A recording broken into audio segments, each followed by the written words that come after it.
Buenos días y bienvenidos a todos. Good morning and welcome, everyone. Welcome to a community dedicated to providing spiritual tools for living a happy and full life. My name is Karina Shearer, and I am the spiritual director and founding minister here at the Center for Spiritual Living Puerto Vallarta. If you would like to join us for the live Zoom meeting, please contact me for the link and password, or check on our website on the weekly talk section. Today is Sunday, April 23rd, 2023. We are continuing with our annual theme, which is Living Out Loud. The topic for this month of April has been the power of vulnerability. And the topic for this week is seeing and believing. So at this time, I'd like to truly welcome everyone, including those that are new to our teaching and to our center here in Puerto Vallarta, whether you are here on the Zoom live or watching the replay at a later time. We teach a philosophy and honor all faiths, all paths, all traditions. So whatever path you are on, know that you are welcome here, and the path you are on is exactly the right one. Here, we teach a philosophy called the science of mind.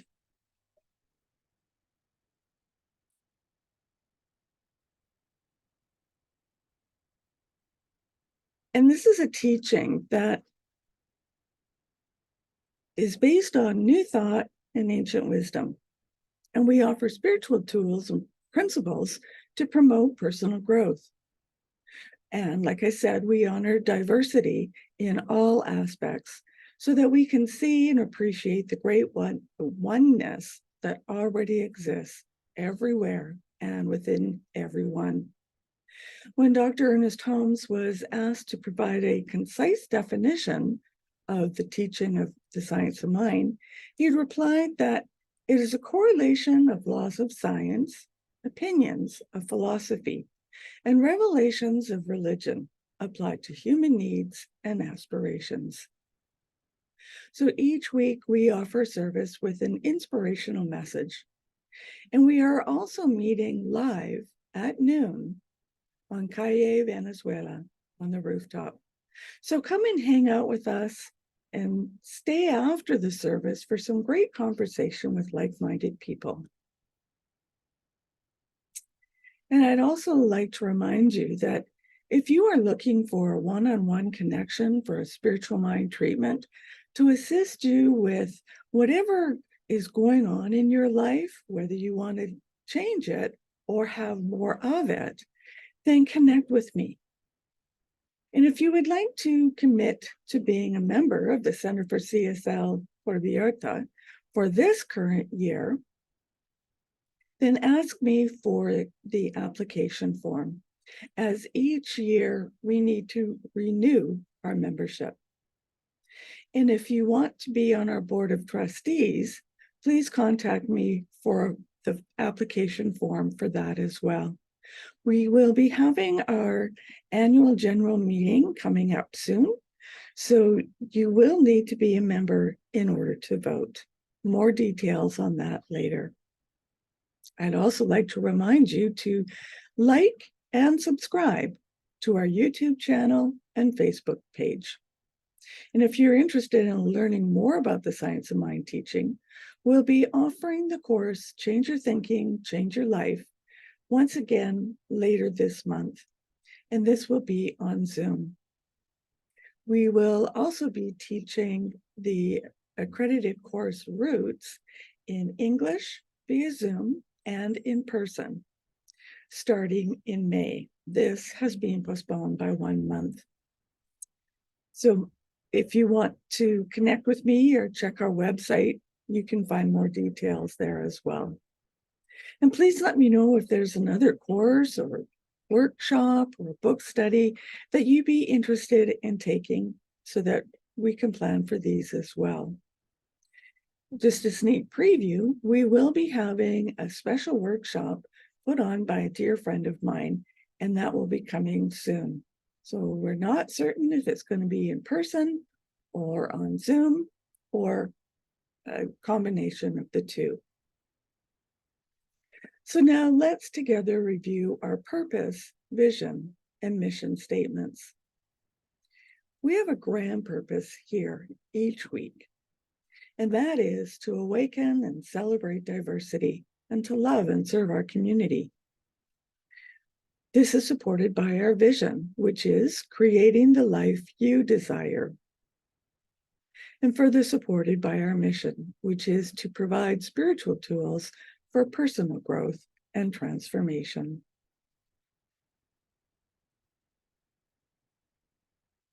So seeing and believe and being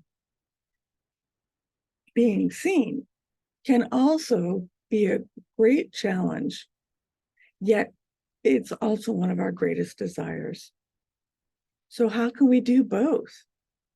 You guessed it, both taking a willing to be vulnerable, which then in turn can open up the door to live a life out loud, the life you desire. So today we'll explore how vulnerability is the building block for a thriving and healthy community. We'll see that to the extent that we are able to nurture vulnerability in ourselves, we'll see that outpictured in our communities and in our relationships. We'll explore how authenticity, connection, and belonging are possible when we are able to bring our whole self to life while creating safe and affirming spaces for others to do the same. And it's in this that the power of vulnerability is actualized through lives lived out loud. So Ernest Holmes wrote, "We believe in God, the living Spirit Almighty, one indestructible, absolute, and self-existing cause. This one manifests itself in and through all creation, but is not absorbed by its creation. The manifest universe is the body of God. It is the logical and necessary outcome of the infinite self-knowingness of God." And that's in our declarations of principles. And you can read more of those on our website as well. So Science of Mind teaches the universal principle of oneness. And oneness doesn't mean sameness, but instead it's an understanding that the manifest world is the individualized expression of the one. As part of this manifest world, we are each our own unique configuration of the divine, expressing in this moment. When we're able to fully grasp this understanding, we can more clearly recognize this truth in others. It is in this recognition that we can begin to see the power of vulnerability as a way of nurturing belonging, connection, and community. So here's a little story about belonging. Social psychologist Gillian Sandstorm is an expert in social interactions and conversations. She and Elizabeth Dunn ran an experiment in 2014 that found many people often avoid chats with grocery store clerks and baristas because they're in a hurry. And yet, we enjoy a lot of the benefits if we take a minute to strike up those conversations. In the study, wrote Sandstrom and Dunn, people who had a social interaction with a barista, for example, smiled, made eye contact, and had a brief conversation, they experienced a more positive effect than the people who were as efficient as possible, just ordering their drink, getting it, and leaving. Dr. Sandstrom figured out why we avoid the social interaction that we so desperately needed. Sandstrom believes it may be fear and anxiety that prevents people from reaching out. So she's running an experiment, and study participants are assigned missions every day to complete, and that is to compliment someone on their clothing and to talk to no further than 4 strangers over the course of a week.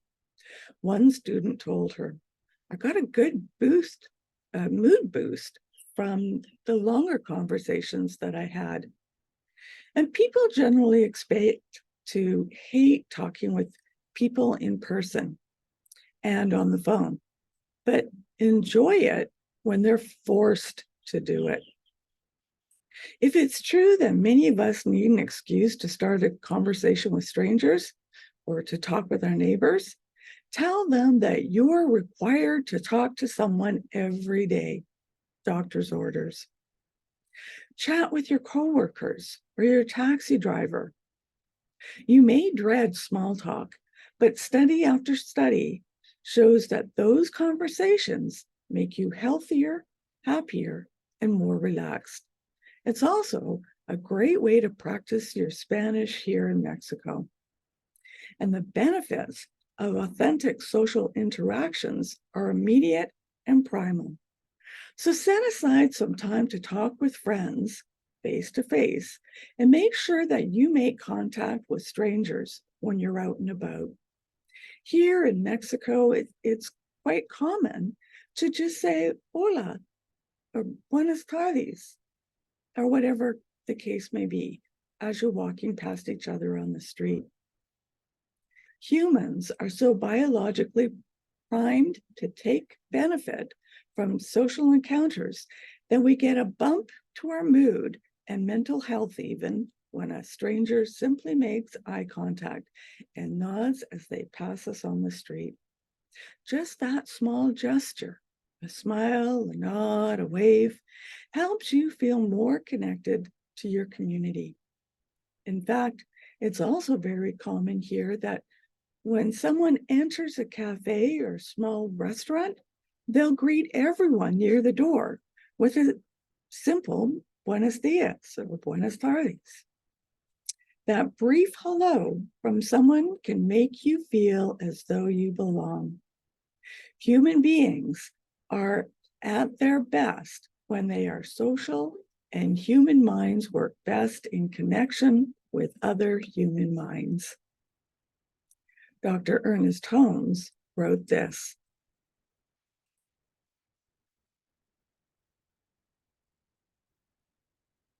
We see in each other the reflection or the manifestation of the everlasting life, and each is an individualized embodiment of it. Remember, the kingdom of heaven is already in us. We are in it. It is only as we are in harmony with it that we awake to it.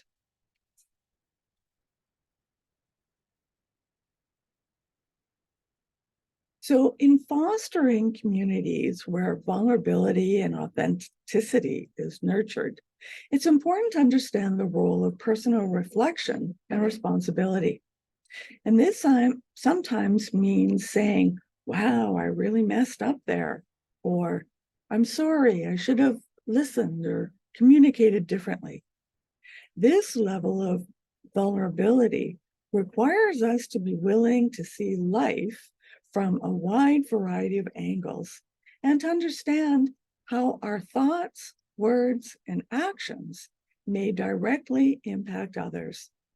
What old frameworks, ideas, limiting beliefs, or biases are we carrying around with us on a daily basis that impact how vulnerability can show up in our own lives and those all around us?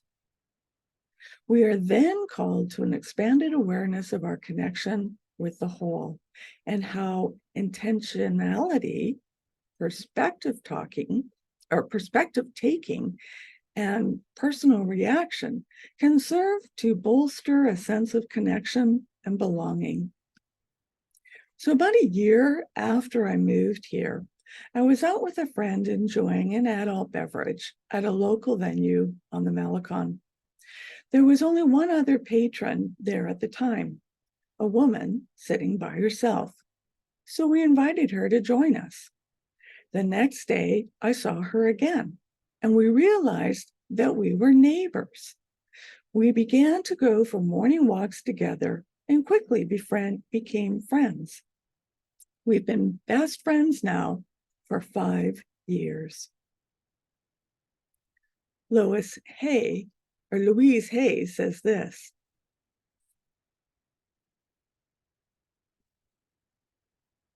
if I want to be accepted as I am, then I need to be willing to accept others as they are.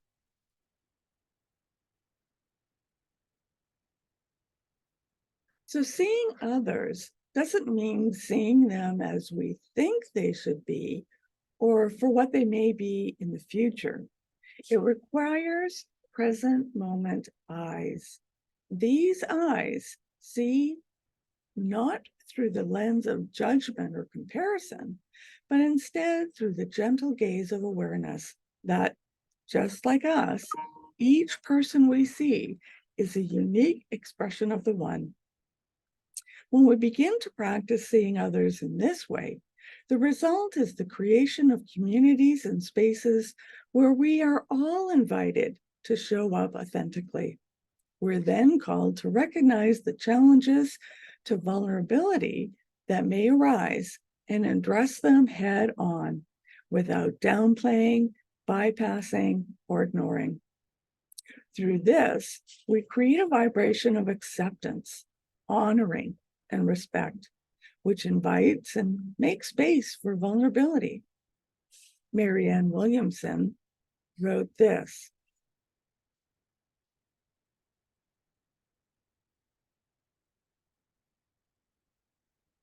as we let our light shine, we unconsciously give other people permission to do the same. As we are liberated from our own fear, our presence actually liberates others.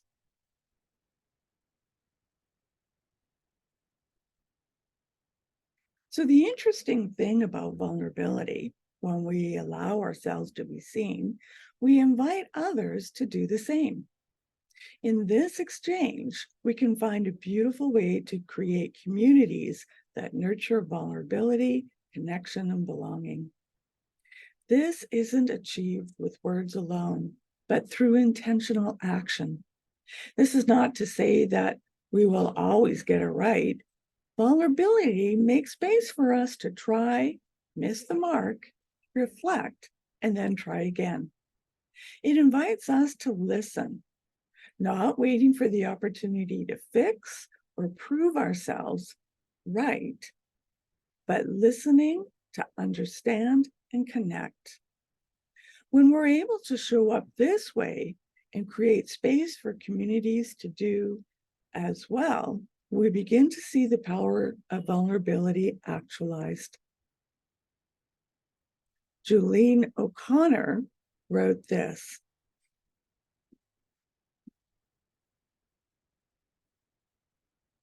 when you let me see you, you give me permission to be seen.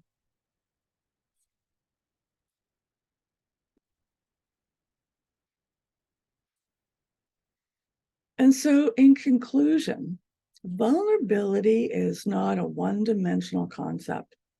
It requires both internal awareness and external practice. Just like when we have any other new concept or activity that we're doing, it definitely takes practice and then more practice. We're called to get comfortable with the uncomfortable, to recognize the value of vulnerability and begin to create space in our lives and our communities for it to live. This requires looking at ourselves and others from an expanded view, seeing the connection that is present and the value of creating space for that connection to thrive. So now I'll leave you with this quote from Janet Mock.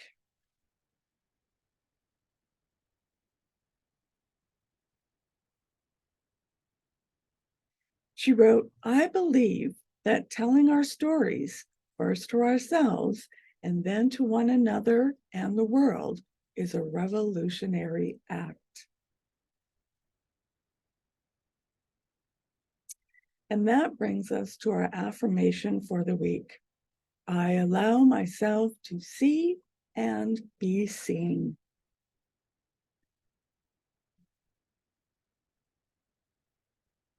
So now is our time for mindfully giving back and financially supporting our spiritual home.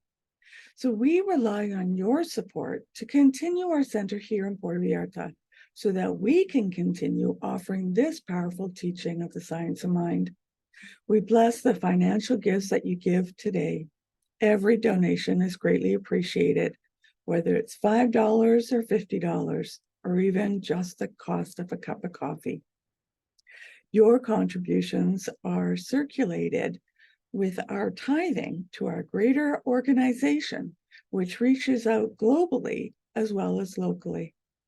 We also tithe to a local women's shelter to assist women and children that have left an abusive home and allows them an opportunity to become grateful for the assistance to become productive and successful members of our community.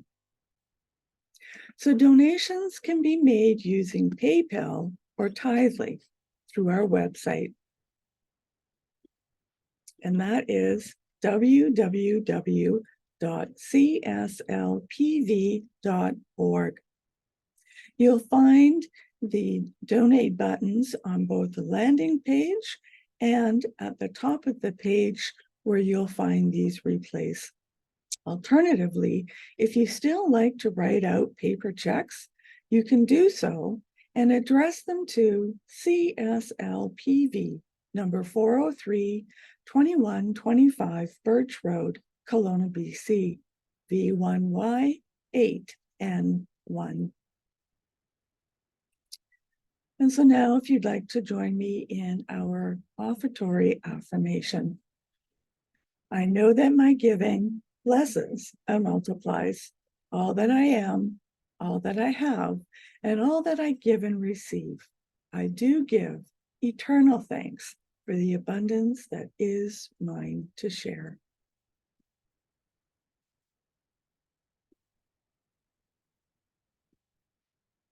So thank you for coming and sharing this time together. And let's continue practicing peace. We can each be a force for peace and nonviolence. Our words and our actions create ripples of peace all around us and beyond. Peaceful living includes acting with compassion, kindness, and consideration, and it also includes standing up against injustice. May peace and love be with you. Blessings to all. Namaste.